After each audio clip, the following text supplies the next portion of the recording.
I think it was very comforting to me actually to know what it is. Right. Because now it's a thing I can fix. I just don't feel that shame, I guess. I don't want to feel that shame about a diagnosis because at least I'm working on it. I'll admit that when I was starting with therapy and medication, there was a part of me that's like, but if you're not a little bit sad and a little bit silly, will you still make good songs? Like, will you still write good poems? Or Yeah. I thought that if I didn't have that wound, then what am I pulling from, right? So I was just so sick of feeling the way I felt. If I'm not an artist after taking all these pills and getting better, if I'm well and I can't make art, then I'm not. Welcome to the Soul Podcast, where we dive into stories that shape our souls. But before we continue on with the episode, thank you so much to our sponsor, Posh Skin, your newest addition to both your morning and night routine. Each patch is infused with soothing ingredients like salicylic acid, tea tree oil, and hydrocolloid and aloe vera. A small act of care that goes a long, long way. Their latest collection adds fun to your skincare with their new cute styles like the star, the flower, bumblebee designs, plus microneedling and sports-inspired patches, or even the shark one that Soph is wearing today. Shop them at www.poshskin.ph or find them in Watson's stores nationwide. And don't forget to use the code SOUL by Dross for 20% off. Now let's go back to the episode.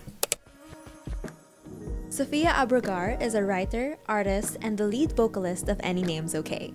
In this episode, we talk about her mental health journey, the realities of healing, and learning how to show up for yourself both on and off the stage. Let's all welcome Sofia. We're so excited to have you here. Well, I am because I'm a big fan.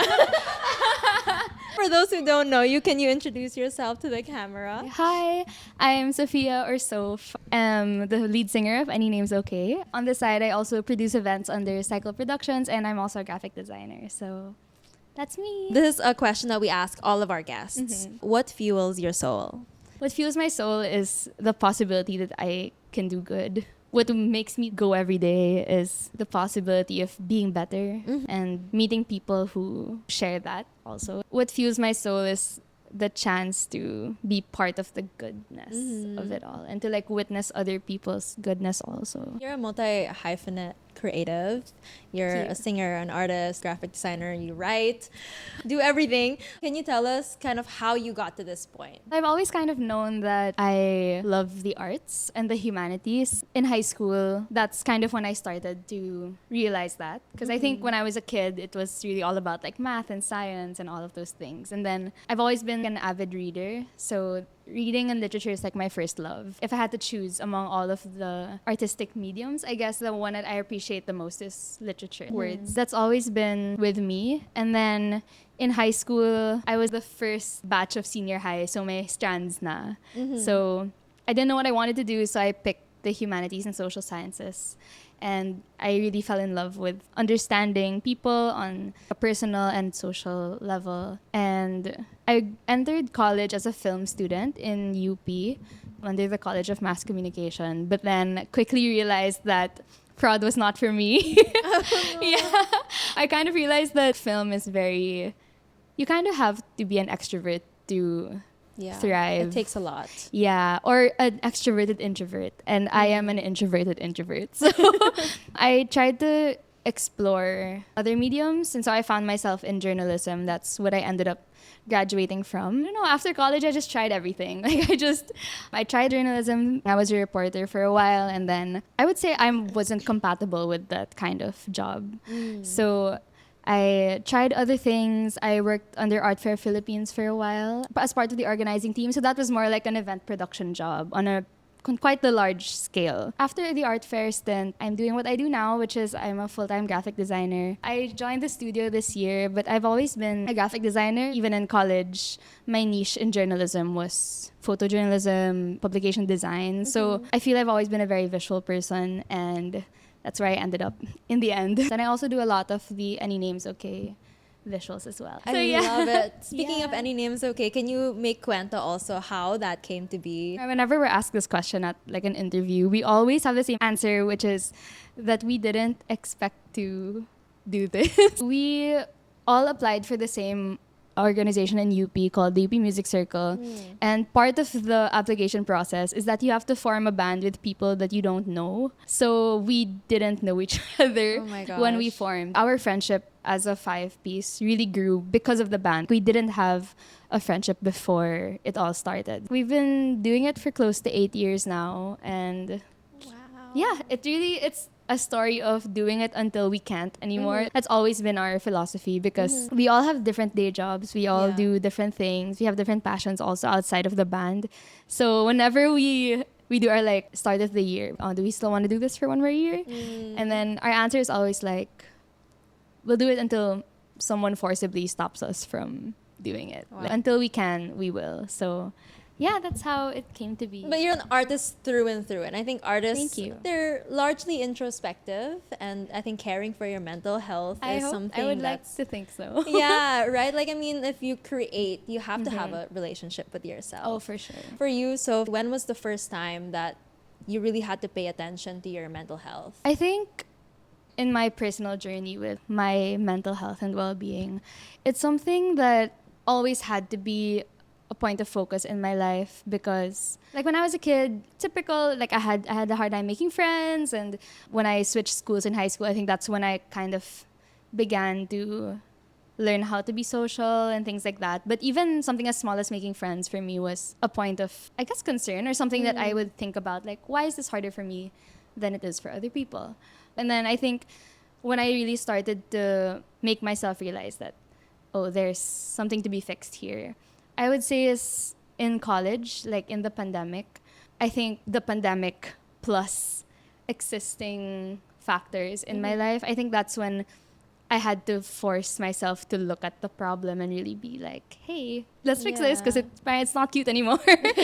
Like sometimes it's quirky to be different or whatever, but you know, to be a little silly. But I guess a key moment that I can remember is in the pandemic, I found it really hard to even attend like the online classes. I'd find myself sleeping for straight days, not eating, things like that. But I guess to answer the question of when I tried to take it seriously was in college, like at least even before the pandemic, that's when I started to go to therapy. And truthfully, it was a difficult thing to explain even to like my parents or my family. And I think that's a common experience for people who go to therapy for the first time. Especially in the Filipino context. Yeah, especially here. And of course, like I'm the first in my family to go to therapy. You're pretty open about your diagnosis of your bipolar disorder. Can you tell us when you found out? How did you find out? How were you diagnosed? I started getting deeper into it with my therapist. And we kind of realized that it was this. It was a different thing. It was like bipolar 2, I believe, the one with hypomania. So I think it was very comforting to me actually to know what it is. Right. Because now it's a thing I can fix. Was it kind of like a relief that you were... For sure. I think the worst part of the early years was not knowing. Right. Because not knowing is, maybe this is just me and maybe this is what the rest of my life is going to be like. And it made it easier for me also to be gentler with myself. Yeah. Because, for example, if I have like a fit of anger in like a hypomanic episode, I used to tell myself, you're so bad for being so angry. You know, why do you rage out? Like, why do you Hulk out when it's like a small thing? It's kind of due to something else and something that's kind of out of your control, at least for the meantime. It's like, okay, just take a moment. It's easier to reassure yourself. You can be a better friend to yourself. Yeah, 100%. Yeah. And to other people also. Yeah. Because, or at least for me, it helped me to like recognize patterns in myself. Oh, before an episode, this is what I feel. So I can detect that. And if I'm around people, I can like separate myself, or I can find a better way to cope, or I can let a friend know if I'm out with them, you know. So it helps overall with just managing those things. Yeah. I feel like people, or some people that I've talked to, or like things that I read, there's a tendency to feel ashamed about a diagnosis. And that's something I notice also in people in my life that I am trying to encourage to seek help if they express to me that they want to look for it. But I don't really see that personally. Well, I understand, but I just don't feel that shame, I guess. I don't want to feel that shame about a diagnosis because at least I'm working on it, you know. Yeah. I feel like I'd be more ashamed of acting out or hurting other people and then not even making an effort to know why. But I think for me, I've definitely also been in conversations where I felt ashamed or was made to feel ashamed. It hasn't always been like smooth sailing where everyone I tell is supportive. You know, there's definitely been conversations where like I regret telling this person. So for me though, what I'm trying to at least build in myself is then don't tell people. But don't be ashamed. I think keeping that kind of information sacred is better than being ashamed of it. Yeah, for sure. You are not your diagnosis. So Yeah. I understand, like, 100%. you know. But how did you deal with all of that? How was it? Like, was your family supportive or did you have to kind of go about it by yourself? I'm very lucky that my family was supportive, is supportive, present tense. And I used to be more secretive, I think, about being on medication but I couldn't really afford to do that forever because at the time I was a student and, you know, these things can get quite expensive. So I'm very grateful that my parents are very supportive. I think the obstacle was more that they were supportive, at least at the start. They were supportive on like a medical standpoint where it's like, there's a doctor prescribing you these pills, so we will buy these for you and go take them. But I think it took a while and like a lot of conversations to help them understand what it is on like a personal standpoint. I tried to take that opportunity to talk to them about it, and not all of those conversations were great. I will admit there's no perfect relationship. Yeah. I'm very lucky to have the family that I do. Yeah, and on that note, for those who don't know what bipolar disorder is, how can you describe it? What is the definition? This is definitely not a medical definition, but this is how I understand it. If this is a normal, like a steady amount of emotion for people, and it goes like slightly up, slightly down, bipolar disorder makes you go extreme in both directions. The kind that I was diagnosed with is, I believe it's the type 2. It's more about the lows. The depressive episodes can be quite intense. And then there's on the upper end, there's what you call like hypomania, which is like mania is more extreme, I would say. And hypomania is just, you kind of have symptoms of mania. For me, when I'm hypomanic, it makes me a little impulsive or financially impulsive, like being financially impulsive, or I tend to get irritable, really unmanageable bouts of anger sometimes. So yeah, I think it manifests differently for everyone, but that's how I've been taught to understand. You are an artist, you create all the time, like in different mediums too. How have you learned to kind of deal with this disorder, this diagnosis while you create? I think there's a misconception that all artists are sad. I'll admit that when I was starting with therapy and medication, there was a part of me that's like, but if you're not a little bit sad and a little bit silly, will you still make good songs? Like, will you still write good poems? Or I thought that if I didn't have that wound, then what am I pulling from, right? I guess I was just so sick of feeling the way I felt. I was like, if I'm not an artist after taking all these pills and getting better, if I'm well and I can't make art, then I'm not an artist. I think that was what I ended up telling myself. I'm really lucky to have had such a good journey with medication and with therapy, because I've been taking medication, I guess, for the last 5 years. And I think it's made me a better person, a better artist also, because I feel like I'm able to think more deeply about things. I'm able to have clearer perspectives on people, on things that happen to me, things that happen to other people, things that happen in the world. I'm not so preoccupied with all of this gloom and all of my own personal sadness that I'm able to see more, I think. And I'd like to think that's made me a better artist. It's allowed me to see more stories in everything. And personally, that's what I feel art is about. There's no art if you don't have a story. Being on this journey of getting treated has helped me see the world in a clearer way. And I feel it's made me like a sharper person. Yeah. And yeah, I guess, I don't need to be sad to make things. How does being in a band now and being a musician affect also your mental well-being? Because I mean, you're on stage a lot. Yeah.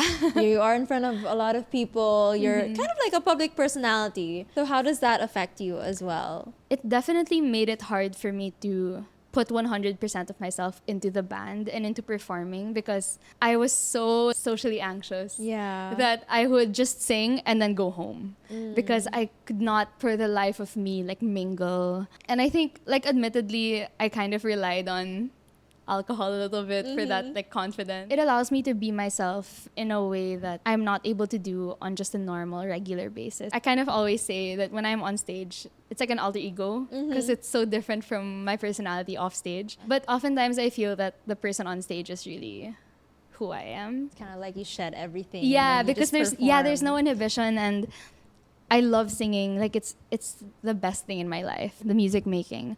And also, of course, having this like little family that I grew up with. They've seen like the best and worst of me. It will always be different. Like Yeah. every season is different. When I'm on a high, it's a different relationship with the band. When I'm on a low, it's different. I love it. Like I love it, and it helps me be myself, and it helps me get out of my head. And when I'm on stage or when I'm singing, I don't feel like the girl who's on different pills, and I don't feel like I'm that person who has a hard time starting conversations or whatever, who gets really sad sometimes. I just feel like I'm the girl who wrote this song, and I'm gonna sing it for you now. Yeah. And Aw. yeah, I think it allows me to go back to a more childlike place Yeah. where I just have one goal, to sing well, and it's something I love to do. And That's beautiful. yeah. And I think, I mean, it's important for all of us, like whenever we deal with our mental health, to really go back to something that we love. I think that's why Yeah. art therapy exists. For sure. You can kind of like release. And I think creativity and mental health are very, very intertwined. For you as a multi-hyphenated artist, I say again, what are your ways to protect your mental well-being and your wellness while you create, while you're on stage, while you design? The first being that there are no bad pieces of art. I know that's Yes. probably a controversial, I agree. but I think the language for me is very important. That a piece of art can be poor technically, sure. It can be not well written, or it can be too simple or too complicated. If it helped one person, even if that's the writer or the musician, if it did something for them, but the whole world hates it, I still think it's like net positive because it still helped a person. With the band in particular, definitely that for me is my most public medium of art, and finding like-minded people Yeah. who look at art and the industries in the same way, that's been very helpful because I don't feel alone anymore. And I agree. I think art is super powerful. I think when I was in my lowest of lows, like I would listen to music or watch movies or shows that made me feel something. And I Yeah. guess in a way, like those artworks saved me. For you, were there any like pieces of art, pieces of media that I guess quote unquote saved you too? I definitely have favorites that are my favorites for very sentimental reasons. My favorite anime of all time is JoJo's Bizarre Adventures. Oh my gosh. Yeah. That's a wild anime. Yeah, that's a wild favorite. I know. But it got me through some really dark times, or like some really hard times in my life personally. It even got me through my thesis. Like I was watching it throughout the last few years of college. I was watching it throughout the pandemic. My favorite band is called The Main. That's my favorite band ever since high school. And I feel like I grew up with them also. And they have such a diverse... They really just have some songs that were kind of my anthems for getting through certain things in my life. A piece of art is so on the nose with be happy, be happy, be happy. Yeah. There's so many reasons to be happy. You should be happy, blah, blah, blah. But for me, Forever Halloween was so honest in its sadness that it allowed me to be honest also. There's someone else in the world feeling this intensely sad, or this intensely angry.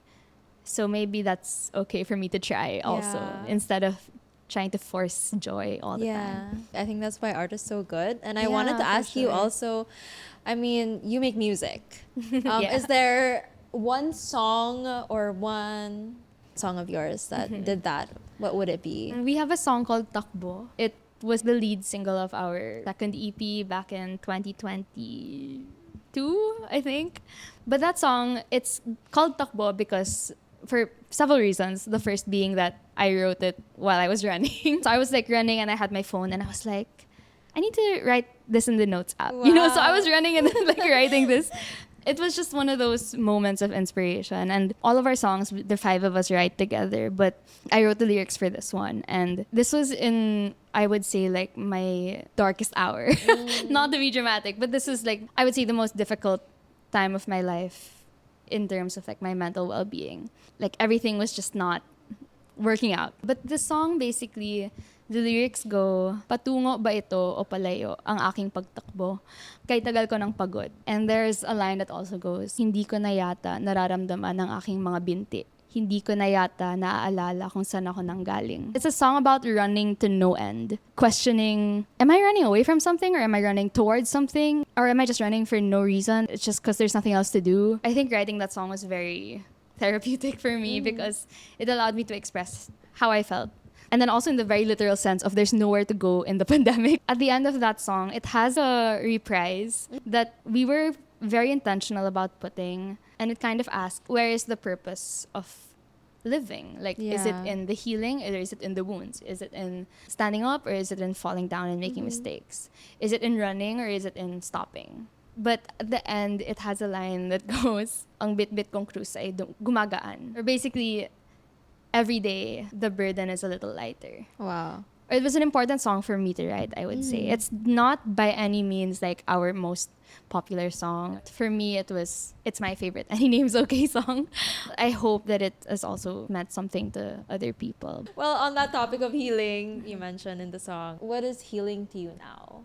I think healing is never gonna end. That's not to be cynical or depressing about it. I think it's quite nice to know that there's no limit to how much you can heal. I never want to stop healing in the sense that I also never want to stop gaining wounds because I feel that it also makes you better, a more interesting person to allow others into your life and thus allowing them to hurt you also sometimes. But I think healing in terms of like personal well-being is being able to handle those things better. I hope to have a life that requires me to heal like all the time because I think that's just interesting. Like it's Just being human. yeah. I hope I'm never so safe that it's boring. And I hope I'm healing every day. Yeah. You mentioned before that art is both refuge and responsibility. In what ways has being an artist also helped you rewrite the story of your own mental health journey? I always try to make songs or even when I take photos, even in just my like casual hobby photography, I'm always trying to remember things. I never want to forget what it felt like in my darkest times. And I never want to forget what it feels like now that I'm much happier. Because of, I guess, my experiences, there's just a lot of things from my childhood and my, that I've kind of forgotten. Like it's a black hole. So something that's so important for me now is not to rewrite anything, but to remember it exactly as it is. That's what I want to be as an artist. More of a record keeper than somebody who tries to make life exciting than it really is. I don't want to be pretentious about art. I want to remember what it felt like when I wrote that song. But I also want it to mean something to me now that I've passed that point. For me, if I don't try to live in the moment, I know that's so baduy, but if I don't try to like kind of day or kind of season that comes my way, I can't make art. Art for me is a way to remember things because I'm not very good at that. So I try to live the seasons properly, whether I'm super inspired or not. I try to live and I try to remember as much as I can from living in that. And then when the time comes that I'm feeling inspired, then we'll make stuff. Yeah. Just to answer the question, I guess, I don't want to rewrite anything with art. It's always for me cementing things and leaving like field notes for whoever listens or whoever reads or whoever sees whatever I make. Hi, this is Soph and this has been the Soul Podcast. See you next week.